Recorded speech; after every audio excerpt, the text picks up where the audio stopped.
So down from space and back to Earth.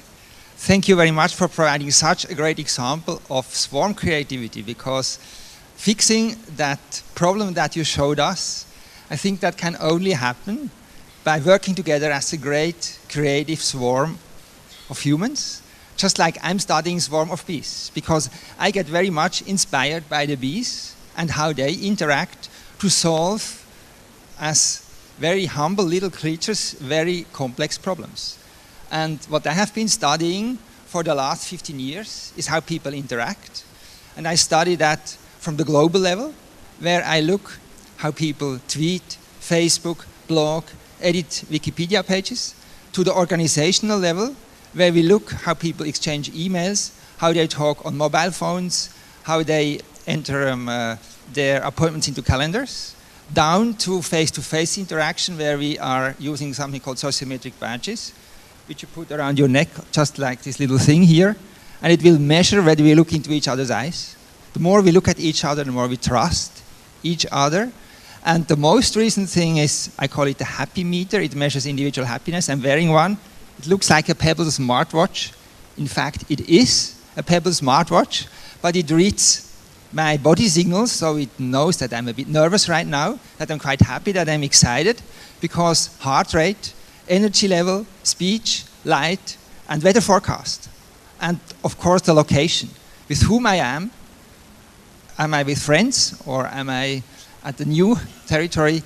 That will all tell me how happy I am, how happy everybody is.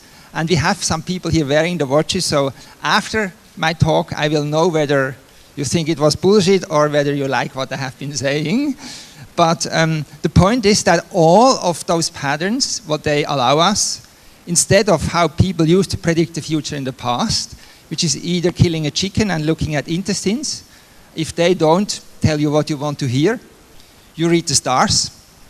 I don't think NASA is predicting the future by using the stars, but we predict what people are going to do by reading either Twitter networks or with those badges that I just mentioned. Here you see Javier in Chile wearing one. We look a lot at jazz musicians. Unfortunately, so far, I never had the chance to study NASA people, because I think they would be great creative swarms. And the point is that today, thanks to the internet, our brains are all linked. And if I ask you, what's the capital of Kazakhstan? You probably don't know it. I don't know it, but I will just enter Wikipedia. I know it, and intuitively, I think I know it. So, in a sense, we are all getting a bit smarter. So that's what I call collective consciousness. That's what I have been studying by starting with the bees. And originally, I was trained as a mathematician. Actually, the finite element method, that was my master's thesis that you were mentioning before. Doing some sort of airplane modeling for that. That was a very long time ago in Switzerland. But the layer models, that's what engineers like to have. And I apply that today to humans. I'm from a mathematician, I became a computer scientist. I study people like a psychologist, and today I'm more of like a sociologist / philosopher.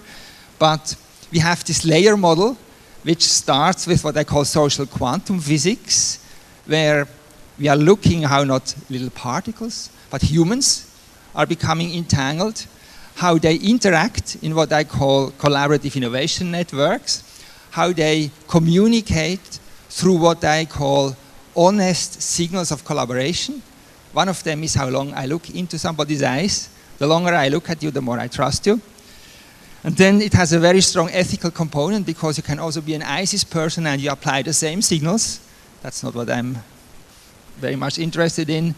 And in the end, it's a question of whether are we competing to collaborate or collaborating to compete. And I think NASA is a great example where you have some small, or I mean, you know that much better than I, level of internal competition, but the overall goal is collaboration to get humans into space. So let me start with social quantum physics.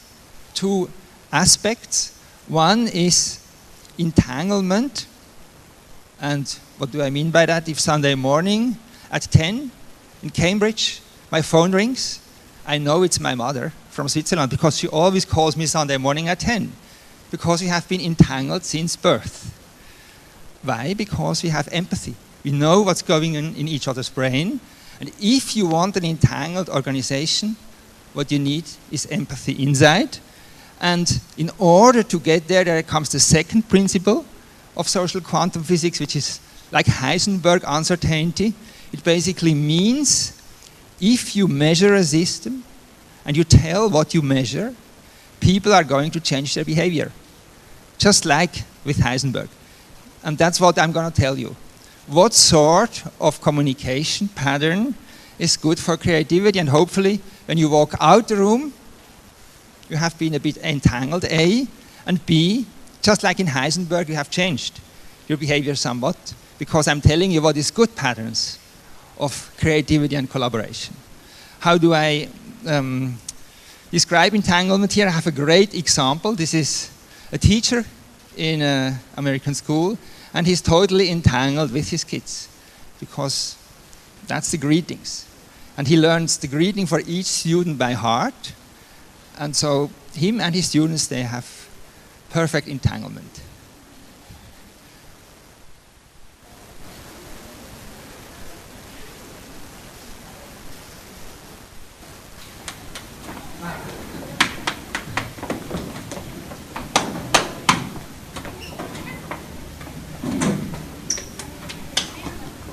You ready, Chef? No, we ready. You ready? All right, what you got?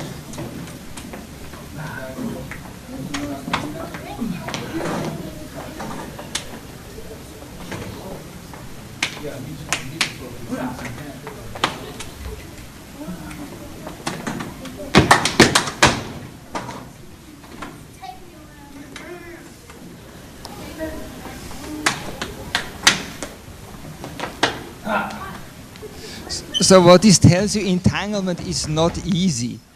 And you cannot really do it with many people at the same time, because you need to invest a lot of effort and empathy in reading the other person's mind.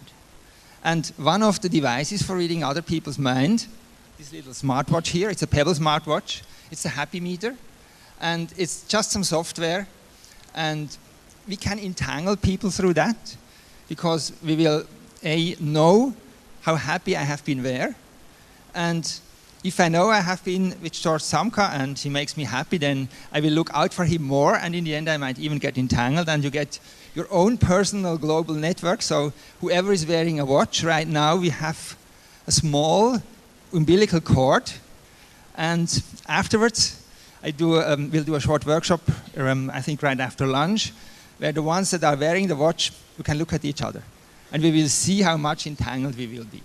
So that's one of our projects. And now let me go on from the quantum physics layer to the next one, the networking layer, which is about coins. Coins, that's collaborative innovation networks. And coins is about everything but coin. It's about intrinsic motivation. It's about small groups of people that work together to create something totally radically new. And my first eye-opening experience with coins happened a long time ago, when as a young postdoc from Switzerland I came to MIT. I was working in the advanced networking architecture group and trying to invent new applications for this huge unimaginable bandwidth that the internet in 1991 was offering. I had a paper accepted about a system called CyberMap. I flew to San Antonio, Texas to present my work, and then I met this man. His name is Tim Berners-Lee. He's the creator of the World Wide Web. In 1991, nobody knew who he was. And he came to my desk. I was demoing my system in San Antonio, and he told me that he had just proposed a system called the World Wide Web. He had submitted a paper. It was rejected, but he didn't care. He was so passionate that he had printed out hundreds of papers. He had put them into his suitcase. He had even convinced his boss to pay a second ticket for his buddy, Robert Gaillot. So both of them flew from CERN in Geneva to San Antonio. The reason he came to my desk at that time, he had figured out I was from Switzerland, and he worked in CERN, so one Swiss guy is helping another British guy working in Switzerland, of course, to put up his papers on my desk, trying to recruit others to form his COIN, his Collaborative Innovation Network, his little group. his entangled group of highly motivated, dedicated people that wanted to change the world by putting information at everybody's fingertip in a way which had never been possible before. And this little intrinsically motivated group, they in fact succeeded in creating a first pilot. He wanted to recruit me. I was perfect for his purpose. I had time. I was paid by the foundation. Postdocs have time for crazy ideas. Well, shame on me. I thought it would never succeed. It had no scientific merit, and I had other things to do. I needed to work on an academic career and do serious stuff. However, there were others which were smarter than me. So he got some postdocs, he got some PhD students to work with him. He even convinced my boss at that time, David Clark, the head of the Advanced Networking Architecture group, to invite him to come to our group. I still remembered him at that time. He came to MIT. He did not get an office. He only had a desk in the hallway where he was sitting, and he was typing away and trying to recruit other people to work with him to form the next bigger group, the Collaborative Learning Network. That's the hundreds of people. That's the sounding board. That's the one that try out the crazy idea.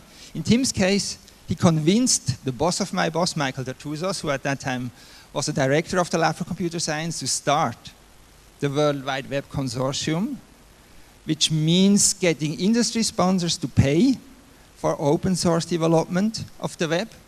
And over time, those prototypes, they were turned into some real systems like Mosaic, a web browser which later on became Netscape, which today is called Mozilla. And that's this four-step process of disruptive innovation that I think underlies all radically new innovation. You have one single dedicated person, the queen bee in my language, totally committed, dedicated to the cause, Tim Berners-Lee, recruiting a small team, entangled, 3 to 15 people that work together to create something radically new. And the key is they are intrinsically motivated. If you pay them, that kills intrinsic motivation. They have to do it because it's their cause. They recruit their friends. That's hundreds of people. That's the learning network. They will try it out. They will tell others. Those others, that's the thousands of people, and that's the interest network. And this four-step process, this always works. And the question is, why does it work? And if I look at Tim, then it might, why is he so convincing? The answer is, he's like a bee. He's doing what the bees are doing here as a waggle dance. When he was sending emails to everybody, sitting at his desk in the hallway, he was doing one heck of a waggle dance. And the question is, what's the human waggle dance? The answer is, it's, well, I think you messed up the order of my slides when you changed it. So this is the examples of where we have all this disruptive innovation, internet, web, Linux, and so on. But the question still is, how does it work? And here comes the answer with the honest signals. It's basically three things. It's, on the one hand, when Tim left CERN behind and came to MIT, he was plugging himself into one huge network. So his networking behavior was very different from the rest of the world. And you coming here right now, what you are also doing, you are building your own network, getting many friends, and getting the right friends. So when Tim got to MIT, when he was talking with Michael Dertouzos, David Clark, recruiting others, that's the first building block. Connecting yourself in the right networking structure, but Tim was doing much more than that. I still remember when I sent an email to Tim. Normally in those days, if you sent an email, you would sleep over it, you would read it carefully, you would think about what to answer, and 3-4 days later you would craft an answer. Except Tim, he answered 2 minutes later.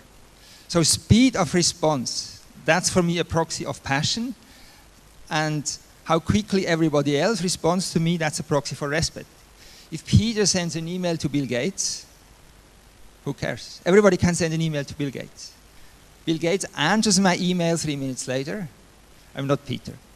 I might be George Samka, I might be Barack Obama, I might be a really important person, because then he will answer very quickly. So that's something, those two things you can measure very easily with Twitter, Facebook, Wikipedia, with email, but also with the Happy Meter watch or with sociometric badge. And the third part, when Tim created the web, he was also inventing a new language. So if you look at what words people are using, and if somebody's inventing words like HTML, web, browser, then those are either old words used in a new way or totally new words. And the person who invents the words and the others that pick them up really quickly, that will tell you how influential the person is. And the other part is emotionality. Being nice and positive is good. Being mean and negative is bad. And saying what is good and what is bad and being emotional is the best. And so those are the three things that you can very easily measure. And that's what our software measures. And those is basically the honest signals that we measure. So we look at network structure. We need the queen bee. We look at whether you are a sender or a receiver of information. I call that contribution. We look at changes in leadership. In creative teams, what you have somebody is the boss. He passes on leadership, and then the next person. Just when you were trying to fix your space station, it took contributions from many different people, and that means one leader after the other. The other thing, responsiveness. You had your standby team, and it was like within seconds, everybody jumped into action. You have to be really quick, otherwise you can never solve those sort of things. That you can easily measure. Even if you tweet something like, "Make America Great Again," if it's being retweeted in 5 seconds, that person must be influential. It always works. Looking at content, is it emotional? Yes. If somebody tweets, "Make America Great Again," that's really emotional. And do you invent new words? Yes, "Make America Great Again" wasn't used before, and now it's really used, and so whatever you think about it, but it was really influential. And that leads me to the last honest signal, which is social capital, which basically means how popular are your friends. More formally, it's degree of separation in the network and how many people can you reach within 2 degrees of separation. The more you can, the better for you. So that's basically the key framework, and if you try to stick to those things, apply them for yourself, then Heisenberg principle has been applied and you have changed your behavior a little bit. So there is a last aspect to it, and that's the collaboration aspect. I'm skipping over the ethical aspects. I hope everybody here in this room is already aware of the importance of ethics, but how we collaborate is also important, because unfortunately or fortunately, there is more than one reality. We have heard about alternative realities now a few times, but this is nothing new. If you look at an artist like Matisse, he has modeled here the head of Jeannette over 2 or 3 years, and you see what reality for him means. It's very different from her being at left, very realistic, and then she gets more and more abstract, but that's what Matisse thinks truth is. And we have the system where we look at what different tribes somebody belongs to. Are you more of a fatherlander, an ultra-patriot?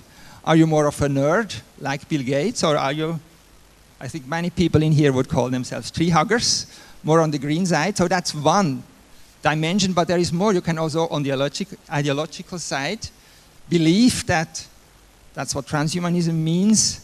Computers and humans should connect to enhance our intelligence and so on. Lifestyles, are you more a fitness buff? Are you vegan? Do you believe into carpe diem? And on the cultural level, arts, fashion, tourism, sports, and so on. And based on how you express yourself, we can tell you who you are. This is my own Twitter account, so you see I'm a big nerd, not surprising, at a place like MIT. Second, I'm a tree hugger and I'm not a very big fatherlander. Donald Trump, not surprising, and then Bill Gates. So we are sort of mirroring each other. And the question for yourself is, are you more of an and, or are you more of a B, meaning are you more a football player, where you compete, collaborate to compete, or you compete to collaborate like a musician? And I would like to leave you with that. I have written up everything I said on 2 books which just came out, and you will find some flyers and some B-seats, perhaps in the information packet, will point you to those sort of things. Thank you very much.